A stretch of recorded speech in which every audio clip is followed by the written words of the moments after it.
नमः समय साराय स्वानुभूत्या चकाशते चित स्वभावाय भावाय सर्वभावान्तरक्षिणे वन्दित सर्वसिद्धे ध्रुवम् अचलमनोरमं गयं पते मोक्षामि समय पाहुरमिनमो केवली भंजन निज स्वरूप को परम रस करो अपार बंदों परमानंद में समय सार अविकार कुंद कुंद मुनि चंदवर अमृत चंद मुनि आत्म रसी बनारसी पद अरविंद। श्रीमद् भगवत कुंद कुंदाचार्य देव द्वारा रचित समय सार जी परमागम के जीव जीव अधिकार में जो चर्चा 50 से 55 गाथा में आचार्य भगवंत ने उठाई थी कि वर्णादि से लेकर गुणस्थान पर्यंत 29 भाव उद्गल परिणाम में हैं, तो उनके ही स्पष्टीकरण में आगे की गाथाएं चल रही हैं। उसमें शिष्य का प्रश्न होता है कि सिद्धांत शास्त्रों में इनको जीव के कहा है और आप यहाँ पुद्गल के कह रहे हो, तो उसका नए विभाग से उत्तर देते हैं कि वहाँ व्यवहार नय से जीव के कहे हैं और निश्चय नय से वे पुद्गल के हैं। व्यवहार नय क्यों है कि जीव का और वर्णादि का संयोग संबंध है। कैसा संबंध है? संयोग संबंध है दूध और पानी की तरह। इसलिए संयोग संबंध की अपेक्षा से जीव के साथ संयोग है, इस अपेक्षा से उन्हें जीव का व्यवहार न कहता है। और निश्चय न उन्हें जीव का क्यों नहीं कहता कि वो तादात्म्य संबंध नहीं है वर्णादि का और जीव का, इसलिए निश्चय न उसे जीव का नहीं कहता। अब प्रश्न आता है कि वर्णादि के साथ जीव का तादात्म्य संबंध क्यों नहीं है। इसके उत्तर में गाथा 61 अवतरित होती है। इसमें कहते हैं तथ भवे जीवाणम संसार थाड़होन्ति वर्णाई संसार प्रमुखाड़म दथियो वर्णादयो के संसारी जीव के वर्ण आदि भाव हैं संसार में, संसार से पर मुक्त के नहीं भाव हैं वर्णादि के। अर्थ, जो जीव संसार में स्थित हैं उनकी संसार अवस्था में तो वर्णादि होते हैं, परंतु जो जीव संसार से छूटे हैं, मुक्त हो गए हैं, उनके निश्चय से कोई भी वर्णादि नहीं, इसलिए उनका जीव के साथ तादात्म्य संबंध नहीं। टीका, निश्चय से जो सभी अवस्थाओं में उस स्वरूप से व्याप्त होता है और उस स्वरूप की व्याप्ति से रहित नहीं होता है, उस वस्तु का उन भावों के साथ तादात्म्य संबंध होता है। उद्गल द्रव्य का वर्णादि भावों के साथ तादात्म्य लक्षण संबंध होता है, क्योंकि वह सभी अवस्था में वर्णादि का स्वरूप होने से व्याप्त होता है और की व्याप्ति से रहित कभी नहीं होता। जीव भी संसार अवस्था में कथनचित वर्णाद स्वरूप पने से व्याप्त होता है और वर्णाद स्वरूप पने की व्याप्ति से शून्य नहीं होता। वही मोक्ष अवस्था में सर्व प्रकार से वर्णादि स्वरूप पने की व्याप्ति से शून्य होता है, और वर्णादि स्वरूप पने से व्याप्त नहीं होने के कारण वर्णादि भावों के साथ उसका तादात्म्य लक्षण संबंध किसी भी प्रकार से नहीं है। भावार्थ, जो वस्तु जिन भावों से अपनी सर्व अवस्थाओं में व्याप्त होती है उसका उन भावों से तादात्म्य संबंध कहा जाता है। वर्णादि के साथ पुद्गल तो सर्व अवस्थाओं में व्यापक है, और जीव की संसार अवस्था में तो वर्णादि किसी प्रकार कहे जा सकते हैं, लेकिन मोक्ष अवस्था में तो सर्वथा है ही नहीं। अतः जीव का वर्णादि के साथ तादात्म्य संबंध नहीं है, यह न्याय है।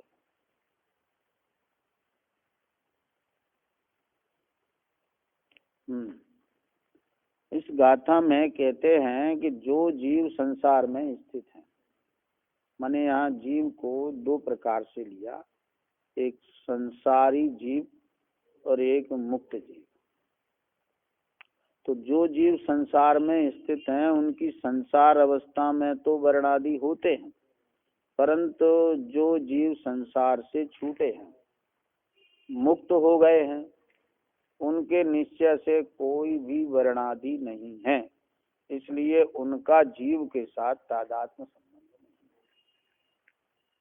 है। माने तादात्म्य संबंध जो होता है वो सदा होता है, एक में एक होता है। तो यहाँ आचार्य देव कहते हैं कि संसार अवस्था में वर्णादि होते हैं, तो गाथा कह रहे हैं ना, संसार अवस्था में वर्णादि होते, परंतु जो संसार से छूटे हैं उनके तो वर्णादि हैं ही नहीं, मुक्त हो गए हैं, उनके निश्चय से कोई भी वर्णादि नहीं है। माने 29 के 29 उसके नहीं है, इसलिए उनका जीव के साथ तादात्म्य संबंध नहीं है। यहाँ एक बात ऐसी छिपी हुई चल रही है कि संसार अवस्था में तो है ना, क्या समझना है, तो आगे आएगा खुलासा। टीका, निश्चय से जो सभी अवस्थाओं में उस स्वरूप से व्याप्त होता है और उस स्वरूप की व्याप्ति से रहित नहीं होता, उस वस्तु का उन भावों के साथ तादात्म्य होता है। तादात्म्य का स्वरूप कहते हैं क्या? तादात्म्य का स्वरूप क्या है कि जो सभी अवस्थाओं में व्याप्त होता है और उस स्वरूप की व्याप्ति से रहित कभी नहीं होता। समझ में आया ना? निश्चय से बने वास्तव में जो सभी अवस्थाओं में उस स्वरूप से व्याप्त होता है, अपने स्वरूप से व्याप्त होता है, और उस स्वरूप की प्राप्ति से व्याप्ति से रहित कभी नहीं होता, उस वस्तु का उन भावों के साथ तादात्म्य संबंध होता है। ठीक, ये तादात्म्य संबंध का स्वरूप रहा, तो उस वस्तु का उन भावों के साथ तादात्म्य। अब बात यहाँ चल रही है वर्णादि भावों की, तो कहते हैं कि वर्णादि भावों का तादात्म्य संबंध किससे है? तो कहते हैं पुद्गल द्रव्य का वर्णादि भावों के साथ तादात्म्य लक्षण संबंध होता है। क्यों होता है? क्योंकि वह सभी अवस्थाओं में वर्णादि स्वरूप पने से व्याप्त होता है।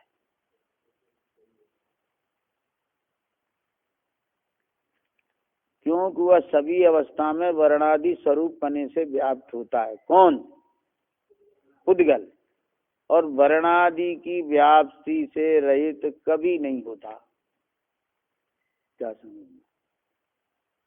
माने वर्णादि भावों में पुद्गल सदा व्याप्त रहता है, सदा व्याप्त रहता है। वर्णादि की व्याप्ति से रहित वह पुद्गल कभी नहीं होता। क्या समझ? स्पर्श रस गंध वर्ण ये पुद्गल के ही गुण हैं और उसकी ही पर्याय हैं, और उनके ही परस्पर संबंध से जो कर्म की अवस्थाएं हैं उनमें ये सब गुण स्थान तक आ जाते हैं। तो कहते हैं कि उसमें पुद्गल व्याप्त है। किसमें? वर्णादि भावों में पुद्गल सदा व्याप्त होता है। पुद्गल कभी वर्णादि की व्याप्ति से रहित नहीं होता। इसलिए पुद्गल का वर्णादि से तादात्म्य संबंध है। क्या समझ? पुद्गल का वर्णादि से तादात्म्य संबंध है। फिर जीव का कहते जीव भी संसार अवस्था में कथनचित वर्णादि स्वरूप पने से व्याप्त होता है, और वर्णादि स्वरूप पने की व्याप्ति से शून्य नहीं होता। वही मोक्ष अवस्था में सब प्रकार से वर्णादि स्वरूप पने की व्याप्ति से शून्य होता है, और वर्णादि स्वरूप पने से व्याप्त नहीं होने के कारण वर्णादि भावों के साथ उसका तादात्म्य लक्षण संबंध किसी प्रकार से नहीं है। क्या समझना है?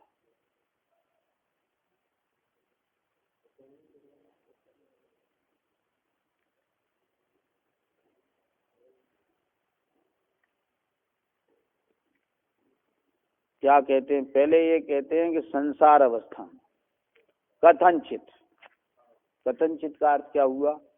किसी अपेक्षा से वर्णाद स्वरूप पने से व्याप्त होता है। किसी अपेक्षा से माने एक क्षेत्र की अपेक्षा, और वर्णादि स्वरूप पने की व्याप्ति से शून्य नहीं होता। वही मोक्ष अवस्था में सब प्रकार से वर्णादि स्वरूप पने की व्याप्ति से शून्य होता है। माने मोक्ष अवस्था में वर्णादि की कोई भी व्याप्ति नहीं होती। क्या समझना है? मोक्ष में वर्णादि का अभाव है, और वर्णादि स्वरूप पने से व्याप्त नहीं होने के कारण वर्णादि भावों के साथ उसका तादात्म्य लक्षण संबंध किसी भी प्रकार से नहीं। क्या समझना है? पुद्गल से तो तादात्म्य है ही, क्योंकि वह पुद्गल में सदा व्याप्त है, और जीव में मोक्ष अवस्था में तो किसी भी अपेक्षा से नहीं है। संसार अवस्था में कथनचित किसी अपेक्षा से, हाँ किसी अपेक्षा से माने एक क्षेत्र की अपेक्षा से व्याप्त कह सकते हैं, लेकिन मोक्ष अवस्था में नहीं है। इसलिए वर्णादि भावों का और जीव का तादात्म्य लक्षण संबंध किसी भी प्रकार से नहीं। क्या समझना है? किसी भी प्रकार से नहीं है। अब इस संबंध में पंडित जयचंद जी छाबड़ा भावार्थ में और स्पष्ट करते हैं कि जो वस्तु जिन भावों से अपनी सर्व अवस्थाओं में व्याप्त होती है उसका उन भावों से तादात्म्य संबंध कहा जाता है। पहले वो भी तादात्म्य संबंध का स्वरूप कहते हैं कि जो वस्तु अपनी सर्व अवस्थाओं में व्याप्त होती है उसका उन अवस्थाओं से उन भावों से तादात्म्य संबंध कहा जाता है। वर्णादि के साथ पुद्गल सर्व अवस्थाओं में व्यापक है। कायम व्यापक है। वर्णादि के साथ पुद्गल तो सर्व अवस्थाओं में व्यापक है, और इसलिए वर्णादि का पुद्गल से तादात्म्य संबंध हो गया, क्योंकि सर्व अवस्थाओं में व्यापक है। और जीव की संसार अवस्था में तो वर्णादि किसी प्रकार कहे जा सकते हैं, किसी प्रकार कहे जा सकते हैं, लेकिन मोक्ष अवस्था में तो सर्वथा है ही नहीं। अतः जीव का वर्णादि के साथ तादात्म्य संबंध नहीं है, यह न्याय है, कोई इसमें अन्याय नहीं है। क्या समझ, कहे जा सकते हैं इसलिए कहे हैं सिद्धांत शास्त्रों में, लेकिन यह तो अध्यात्म ग्रंथ है, निश्चय ने की प्रधानता से कहा गया है। तो यहाँ कहते हैं कि वर्ण आदि का जीव के साथ नहीं, पुद्गल के साथ तादात्म्य संबंध है। कोई कहे किसी अपेक्षा तो है, वो किसी अपेक्षा है तो उसका नाम व्यवहार है ना, लेकिन पुद्गल के साथ तो उसका तादात्म्य संबंध है। तो एक भाव का दो द्रव्यों के साथ तादात्म्य संबंध कैसे हो जाएगा? क्या समझ, जब एक के साथ तादात्म्य तो दूसरे के साथ कौन सा होगा? संयोग संबंध होगा। क्या है? तो संयोग संबंध होगा तो वो जीव के परिणाम नहीं है। माने कोई कहे कि वो विकारी भाव है, विकारी पर्याय है जीव की, कि नहीं, क्यों नहीं है? कि उसका पुद्गल के साथ तादात्म्य है।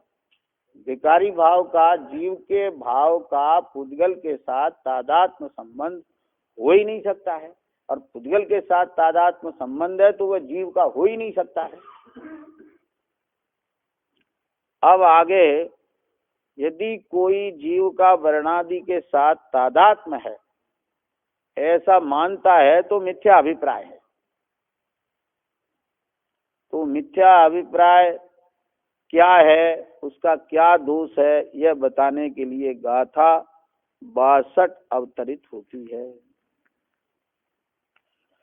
जीवो चेव ही ये सभ्य भावतिमण से जई, जीवसा जीवस्य रथि विशेषो दुदे कोई। ये भाव सब हैं जीव यदि ऐसा ही तू माने सही, तो जीव और अजीव में कुछ भेद रहता नहीं।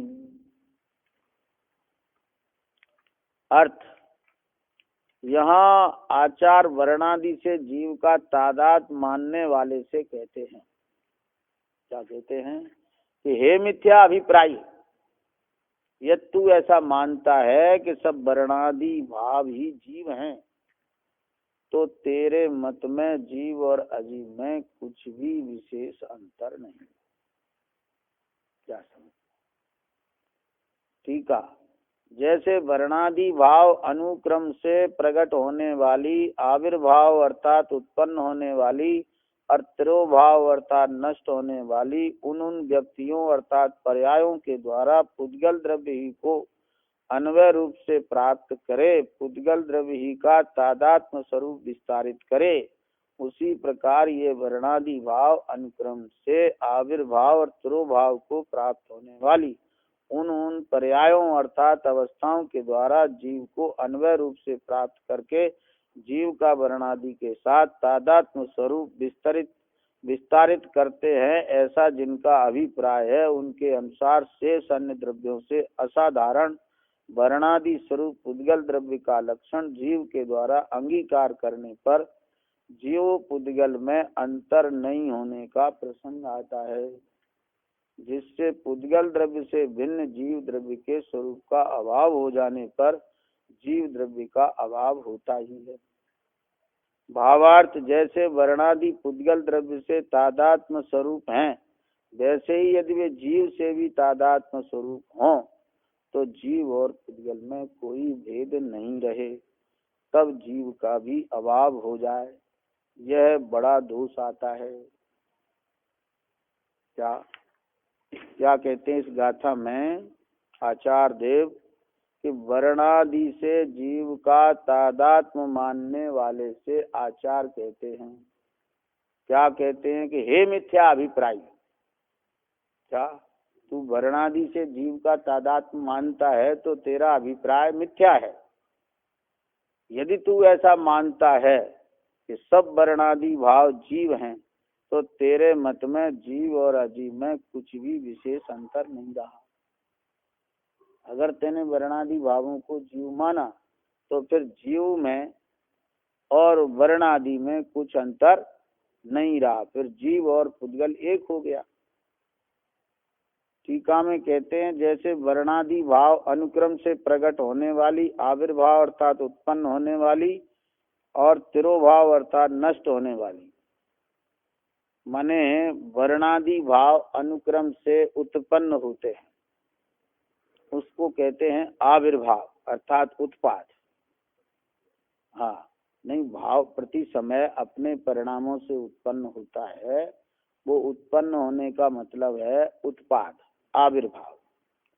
और पूर्व भाव से वह नष्ट होता है, उसको कहते हैं तिरोभाव। वह उन व्यक्तियों माने उन पर्यायों के द्वारा उद्गल द्रव्य ही को अन्वय रूप से प्राप्त करके, वो पर्याय निरंतर उद्गल द्रव्य को ही प्राप्त करती है। क्या समझना है? उद्गल द्रव्य ही का तादात्म्य स्वरूप विस्तारित करती हैं। वे पर्याय उद्गल को ही तादात्म्य रूप से विस्तारित करती हैं, जीव को नहीं करती। उसी प्रकार ये वर्णादि भाव अनुक्रम से आविर्भाव और तिरोभाव को प्राप्त होने वाली उन पर्यायों अर्थात अवस्थाओं के द्वारा जीव को अन्वय रूप से प्राप्त करके जीव का वर्णादि के साथ तादात्म्य स्वरूप विस्तारित करते हैं, ऐसा जिनका अभिप्राय है। क्या चार देव कहते हैं कि वो वर्णादि भावों से उद्गल विस्तारित होता है, और कोई ऐसा मानता है कि वर्णादि भाव अनुक्रम से आविर्भाव माने उत्पन्न होती हैं और विनष्टि पर्यायों के साथ जीव के द्वारा उसका अन्वय है, माने जीव उन पर्यायों में रहता है। ऐसे जीव का वर्णादि के साथ कोई तादात्म्य स्वरूप विस्तारित करता है, माने ऐसा मानता है कि ये वर्णादि पर्यायों में अर्थात वर्णादि में से 29 में से कुछ पर्यायों में जीव रहता है अन्वय रूप से, ऐसा विस्तारित करता है, ऐसा जिनका अभिप्राय है। उसके अनुसार शेष अन्य द्रव्यों से असाधारण वर्णादि स्वरूप उद्गल द्रव्य का लक्षण जीव के द्वारा अंगीकार करने पर जीव उद्गल में अंतर नहीं होने का प्रसंग आता है। कहते हैं कि वो वर्णादि तो पुद्गल का असाधारण लक्षण है। कैसा लक्षण है? असाधारण लक्षण है, जो अन्य द्रव्यों में नहीं है। और यदि वो वर्णादि को जीव मानता है तो जीव और पुद्गल में फिर कुछ अंतर नहीं रहा, जिससे पुद्गल द्रव्य से भिन्न जीव द्रव्य के स्वरूप का अभाव हो जाने पर जीव द्रव्य का अभाव होता है। फिर जीव द्रव्य का अभाव हो जाएगा, जब जीव और पुद्गल मिल जाएंगे तो जीव द्रव्य का अभाव होता है। भावार्थ में कहते हैं, जैसे वर्णादि पुद्गल द्रव्य से तादात्म्य स्वरूप हैं, वैसे ही यदि वे जीव से भी तादात्म्य स्वरूप हों तो जीव और पुद्गल में कोई भेद नहीं रहे। कहते जैसे वर्णादि पुद्गल में व्यापक हैं, व्याप्त हैं, ऐसे ही अगर वे जीव में व्याप्त हो जाएं तो फिर जीव पुद्गल में कुछ अंतर नहीं रहेगा, तब जीव का भी अभाव ही हो जावे। यह बड़ा दोष है, महादोष है। इसलिए वर्णादि 29 भावों का तादात्म्य संबंध पुद्गल से ही मानना। किससे मानना? पुद्गल से ही मानना। उन सर्व अवस्थाओं में पुद्गल ही व्याप्त होता है, आत्मा व्याप्त नहीं होता। कोई जीव की पर्याय में समझे तो जीव की पर्याय में पुद्गल व्यापक नहीं हो सकता है। क्या समझ? जीव के तादात्म्य संबंध का निषेध किया और पुद्गल का तादात्म्य संबंध सिद्ध किया है। क्या समझ? इस बात को तो कुछ लोग मानते हैं कि जीव में तादात्म्य संबंध नहीं है इन पर्यायों से, क्या समझ, लेकिन जीव की पर्याय है, तादात्म्य संबंध नहीं है, क्या समझ। लेकिन यहाँ स्पष्ट है कि इसका तादात्म्य संबंध पुद्गल द्रव्य से है। वर्णादि भावों का तादात्म्य संबंध पुद्गल द्रव्य से है। जब पुद्गल से उसका तादात्म्य संबंध है तो वह जीव की पर्याय हो ही नहीं सकती, क्या समझ। और अगर कोई मानता है तो फिर उसका मिथ्या अभिप्राय है, ऐसा गाथा का अभिप्राय है। ठीक इस प्रकार ये 61 और 62 गाथा की व्याख्या हुई।